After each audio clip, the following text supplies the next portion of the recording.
नमस्कार, आप देख रहे हैं न्यूज एक्सप्रेस। मेरा नाम है Hrithik Thakur. Uniform civil code Uttarakhand में सबसे पहले पूरे भारत में कोई ऐसा राज्य था जहां पर यूसीसी लागू किया गया, वो अब उत्तराखंड था।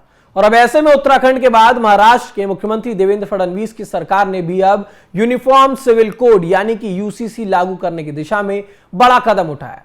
अब ऐसे में एक रिटायर्ड जज की अध्यक्षता में कमेटी बनाने का ऐलान हुआ है और इसका ड्राफ्ट यानी कि यूसीसी का जो ड्राफ्ट है वो वहां पर तैयार किया जाएगा।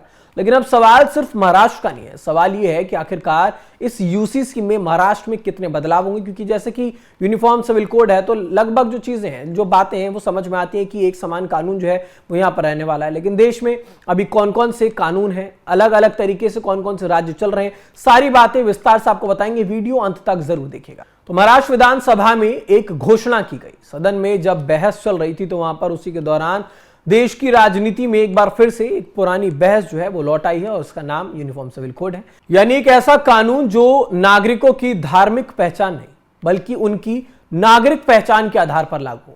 सरकार ने कहा है कि एक कमेटी बनाई जाएगी और कमेटी एक ड्राफ्ट तैयार करेगी और उसके बाद राज्य में यूसीसी लागू करने की दिशा में इसको आगे बढ़ाया जाएगा। यानी कि 3 तलाक से जुड़ी समस्याओं का भी जब मसला उठा तो उसको लेकर के मंगलवार को विधानसभा में बीजेपी के विधायक देवयानी फरांदे ने मुस्लिम महिलाओं पर हो रहे 3 तलाक से जुड़ी समस्याओं का जो मामला है वो वहां पर उठाया था। उन्होंने साफ तौर पर यह दावा किया कि लगभग पिछले 1.5 महीने में अभी तक 3 मुस्लिम महिलाएं मदद के लिए उनके पास आ चुकी हैं। अब इस मामले को देवयानी फरांदे सदन में रख रही थी और उसी वक्त सदन में इतना ज्यादा हंगामा हो रहा था कि विरोधी और सत्ताधारी दल के सदस्यों के बीच वहां पर खूब तीखी जो है वो नोकझोंक हुई।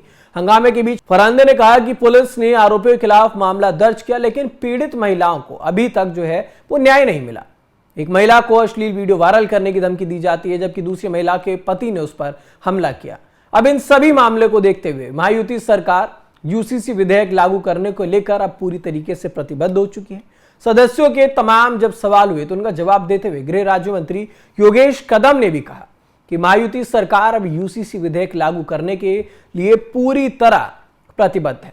समान नागरिक संहिता विधेयक का एक मसौदा तैयार करने के लिए उच्च न्यायालय के सेवानिवृत्त जो न्यायाधीश हैं उनकी अध्यक्षता में एक कमेटी का गठन किया गया। उत्तराखंड में जो यूसीसी लागू है उसका उल्लेख करते हुए उन्होंने कहा कि उत्तराखंड में पारित समान नागरिक संहिता कानून ने बहुविवाह हो, चाहे जैसे कि पॉलीगैमी को लेकर के बार बार कहा जाता है, उस पर पूरी तरह से प्रतिबंध लगा दिया और इसके उल्लंघन पर 7 साल तक की जो सजा उसका प्रावधान है।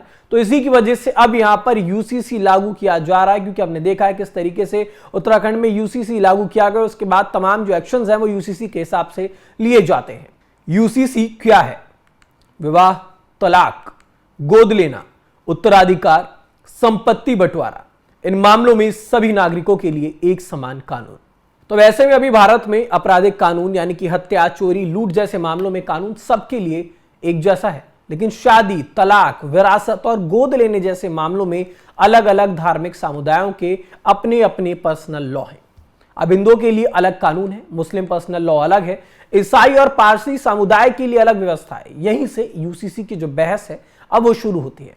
अब इस पूरे मामले को लेकर के सत्ता पक्ष का महाराष्ट्र में कहना है कि एक देश में एक समान नागरिक कानून रहना चाहिए, लेकिन इसी पर जो विपक्ष के लोग हैं उनका यह कहना है कि धार्मिक और सांस्कृतिक विविधता पर इसका असर पड़ सकता है। और इसी को लेकर के महाराष्ट्र में अबू आजमी ने भी कहा था कि जिस भी तरीके के कानून लाते हैं सिर्फ उसमें जो है मुस्लिमों को जलील करने का काम करते हैं। ये उन्होंने खुद अपनी भाषण में कहा, एक बार पहले वो सुनिए आप। ये कुछ भी लाएंगे तो कुछ भी ला सकते हैं। ये तो चाहते हैं कि एनआरसी ला के मुसलमानों को यहाँ से निकाल दें। ये तो मुसलमानों को 2 नंबर का शहरी बनाना चाहते हैं। मुसलमानों को गद्दार कह रहे हैं, इनकी वफादारी इनकी है ही नहीं।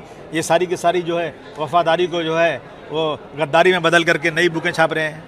तो अब ऐसे में सवाल यह है कि अगर यूसीसी आता है तो उससे आपत्ति क्या है? विपक्ष बार बार इस बात का निशाना बनाता है और उनको लगता है कि जो यूसीसी आ रहा है वो सिर्फ मुस्लिमों को टारगेट किया जा रहा है, क्योंकि तमाम जगहों पर हमने देखा है, जैसे कि अब असम का भी हम जिक्र कर रहे हैं, तो असम में भी जो एक कस्टमाइज है वो यूसीसी को किया गया है। वहां पर तमाम लोगों को उस यूसीसी से बाहर रखा गया, लेकिन हाँ, इस बात का ध्यान रखा गया है कि किस तरीके से सभी को एक समान कानून जो है वो मिल सके। लेकिन अब इस पूरे मामले में दिलचस्प बात यह है कि यूसीसी का जो जिक्र है वो संविधान में भी है। संविधान के नीति निर्देशक जो तत्वों में अनुच्छेद 44 जिसको कहा जाता है, इसमें राज्य नागरिकों के लिए समान नागरिक संहिता लागू करने का प्रयास करने की बात कही गई थी, लेकिन जो नीति निर्देशक तत्व अदालत में लागू करने योग्य नहीं होते, यानी कि जो सरकार चाहे तो लागू करे और अगर ना चाहे तो ना करे। अब इसी वजह से संविधान लागू होने के 75 साल बाद भी देश भर में यूसीसी अभी तक लागू नहीं हो पाया। अब जहां पर लागू करने की कोशिश की जाती है वहां पर इस तरीके की बहस लगातार होती है। अनुच्छेद 44 राज्य भारत के समस्त नागरिकों के लिए समान नागरिक संहिता सुनिश्चित करने का प्रयास करेगा। लेकिन अब ऐसे में एक राज्य ऐसा है जहां पर यूसीसी अब सिर्फ एक बहस नहीं, वो हकीकत बन चुकी है और नाम है उत्तराखंड, क्योंकि उत्तराखंड में सबसे पहले जनवरी 2025 में देश का पहला राज्य उत्तराखंड बना जहां पर स्वतंत्र भारत में यूसीसी लागू कर दिया गया। वहां पर विवाह के जो रजिस्ट्रेशन है वो अनिवार्य है, लिव इन रिलेशनशिप के रजिस्ट्रेशन तक के जो है वो प्रावधान इसमें जोड़ेगा और विरासत समेत कई मामलों में समान नियम अब यहां पर उत्तराखंड में लागू कर दिया गया। और अब उसी रास्ते पर महाराष्ट्र चल रहा है। महाराष्ट्र में भी इसी तरीके से जो यूसीसी का कानून है वो लाया जाएगा, लेकिन महाराष्ट्र की स्थिति फिलहाल उत्तराखंड से थोड़ी सी अलग है। यह देश का दूसरा सबसे बड़ा औद्योगिक राज्य है।